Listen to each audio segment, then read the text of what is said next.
Monterey, California, a picturesque coastal town, was once the brown pelican paradise, where these majestic flyers, boasting of an 8 feet wingspan, were found soaring along the coast. These pelicans were arguably the most iconic coastal species of California, known to feed itself through dramatic dives into the ocean to scoop up its fish.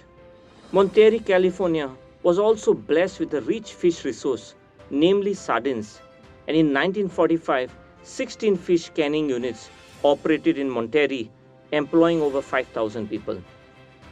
As local fishermen returned each day to clean their fish, they would feed the brown pelican with the internal organs, while the fish canning units would also discard their unwanted and low value fish to the pelicans. The birds graciously accepted their gifts, and as a result, they grew fat, lazy, and contented.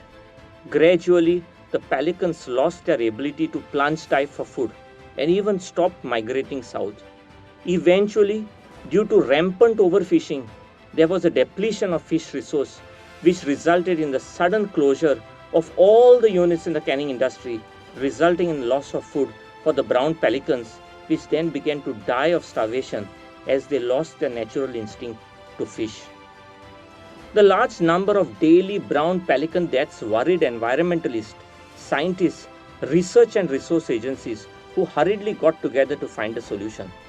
Unprecedented circumstances called for a creative solution, resulting in the import and placing of a fresh breed of pelicans from the south that were used to foraging for themselves.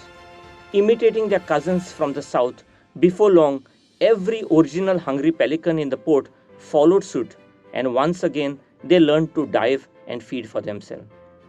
Friends, success is more a matter of pluck rather than luck.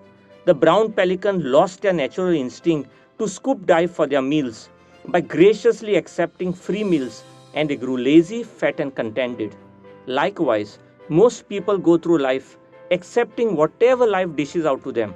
They do nothing about their God gifted abilities and then feel frustrated, angry, depressed, and a sense of feeling of lack of zeal for life.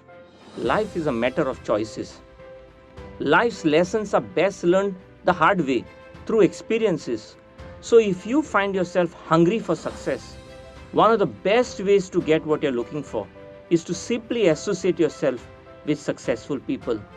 Take time with them, watch them closely, watch how they work, learn how they function, and suddenly you will become equal to those around you.